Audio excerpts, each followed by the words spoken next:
We saw a tweet from Shams late the other night that the Mark Williams Dalton Connect trade has been officially rescinded by the Lakers. So we all know that Mark Williams has been dealing with a lot of injuries and body problems throughout his NBA career. I think he's only played in 39% of possible games he could have played in. And look, it just seems to me that the Hornets tried to pull a fast one with his physical, and there's definitely something bad going on. And the Lakers, from Lakers camp, it said that the Hornets failed to meet a condition of the trade, which resulted in the trade being called up. Everything fell through. So Dalton Connect's back in LA. He's playing tonight. Mark Williams obviously is out with whatever's going on with his injuries or his body and whatnot.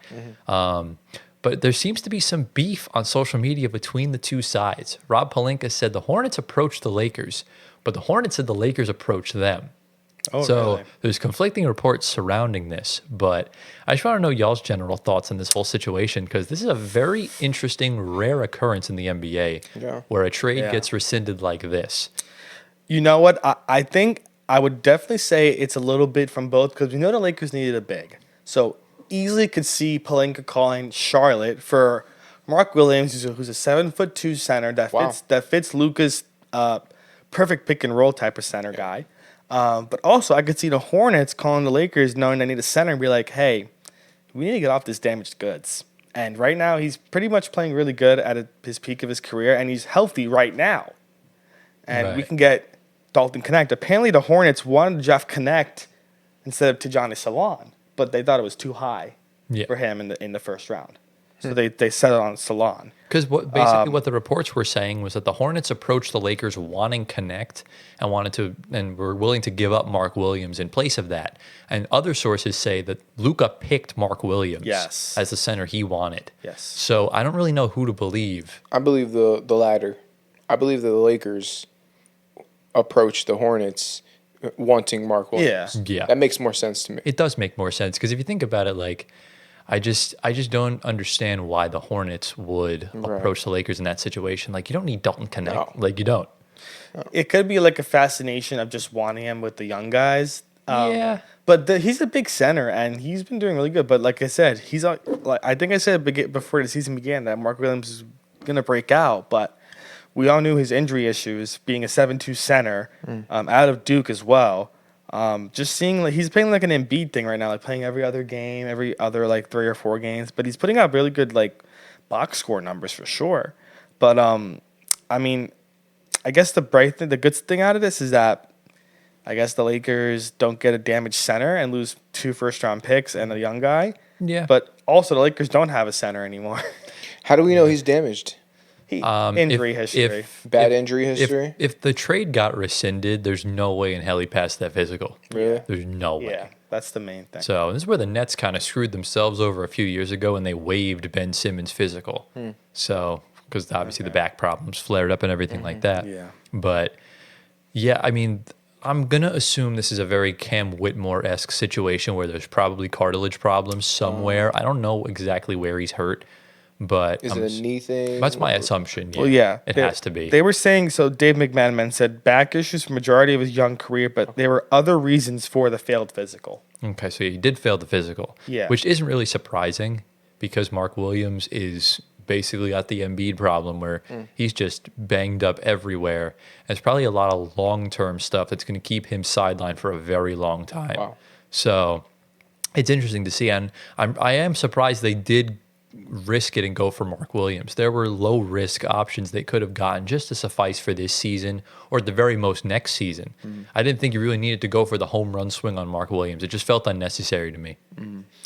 Yeah, I mean, I think it's kind of satisfying Luka's needs, but I'm sure Luka's probably okay with what happened with this, because they probably told him, hey, like, he's got a lot of problems. We can't take him on with you. Yeah. And I'm sure Luka's like, all right, we'll wait in the offseason. We have plenty of time to find someone in the offseason. Well, they have to wait now because the trade deadline's gone, so they can't make any more moves. Or a buyout market, whoever gets center bought out. I have no idea. I mean, there's really no good options on the. But you're looking at what, Daniel Tice? That's really the only option, and even he's not like.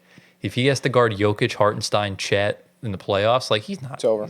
Jackson Hayes enough is going to get bitched down low. Yeah. So this definitely hurt the Lakers' chances this year at contending. Not that Mark Williams would guard those guys anyways, but it's just some fruit for thought, I suppose. But what are your thoughts on this whole thing, Gio? Well, initially I was thinking, I bet you Dalton Connect is probably ecstatic. Oh yeah. Not going to Charlotte and staying in LA. Although to be fair, did you imagine the shots he would have gotten to put up in Charlotte? True. His usage rate would be through the roof. What do you think he wants to do? Do you think he's happy to stay in LA, or is he? I don't really think he's bothered, to be honest. I think really if he went, he gets to play with Luka and LeBron now. He's probably going to get a lot more limited minutes though. Very true. Because he started off the season so hot. I know. And then he just fell off a cliff. Yeah. So. Yeah. And what do you think about the Lakers moving off of Connect this quick, this early? This is their rookie. This is their first pick in the draft, right? Yeah. Well, he was like the 17th pick. Yeah, it's Their late lottery. first pick. Their first round pick. Yeah. So here's my kind of understanding of it is just like the Thunder drafting Topic. I think you take a risk on a guy that he would be a steal. He's an older rookie. Older rookies don't have a long future in this league. So just like Nikola Topic, I think a little older. I'm not too sure though. So it's basically like he's already like evolved. What you see is what you get. Yeah, they're not going to develop as like. I see what you're saying. I think the developmental ceiling of Dalton Connect is a lot lower than a guy like Zachary Sachet. I got Because you. he's young, he's got a lot more time, he's got a lot of untapped Yeah. potential. So you utilize the rookie as much as you can utilize, and then if an opportunity comes where you can bring in someone that brings you over the top, i.e. the Thunder for Cam Johnson, Topic is an easy piece you can just part with because it was a risk anyways. That way you get to keep your rotational guys. Like imagine if the Phoenix Suns had drafted, let's say, Amen Thompson, for example, in a Kevin Durant trade, that could have made a lot more sense. Right. Where you're giving up him instead of your depth in Mikal Bridges and Cam Johnson and all that stuff. It's just an example, but that's a situation where a guy can essentially save you in a trade. Yeah. And that's what Dalton Connect did. He also kind of essentially does the same things as Reeves. He does. So a little Yep. bit of redundancy there. Yeah, there's I don't know. I saw this this thing on Instagram. It was like too many white guys on the Lakers. Pelinka decided one of them has to go. But I guess that rescinded. But Yeah. yeah, I don't know. I mean, it's weird. When I saw a tweet, I was like, what? I was like, the deadline passed. How could they do this? But I saw the article and I was like, all right. I guess it makes sense because we know Mark has always been out for a long time. Yeah. So, yeah, I mean, you know what? It is what it is. You move on. The Lakers will Right. find a center. It's They're- not going to be Will they? difficult. They won't. that's the question. You're right now on your roster. You have Jackson Hayes, you have Koloko on your bench, who is Koloko. he's a bench player, and who knows when Christian Wood's ever going to play again? I mean, bro's been hurt for like Christian 5 years now. Wood. It's ridiculous. So I mean, going on with listen. Small ball lineups. You have Rui and LeBron. LeBron can play center. if you have to play the Nuggets or the Thunder in the playoffs, they're not close. winning a game in that series. So Okay. So I guess this segues now into my next question. Ceiling for the Lakers. What do you see? Because obviously I know they don't have a center, but they have Luka Doncic in the building. Where do we see ceiling wise, seeding and playoffs? They're currently 5th in the West right now.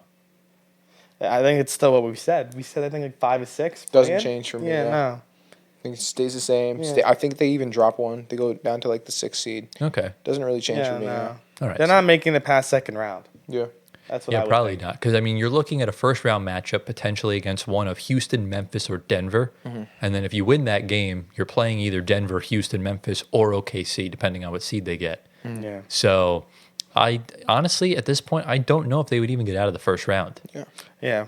That's like, it's iffy at this point. Like, if you're playing Jokic, like, Jokic is going to average like 50 and Oh 50 my that goodness. series. He's gonna go Yeah. insane. Because like AD at least was able to score on Jokic, and he Right. was able to at least somewhat. Defense. But Some like Jokic defense. was frying his ass every time. But like you're gonna put Rui Hachimura on Jokic now. Like, good lord, he's gonna get Nice. Rui's gonna get exiled out of LA because Jokic is gonna just dominate the paint. Yeah.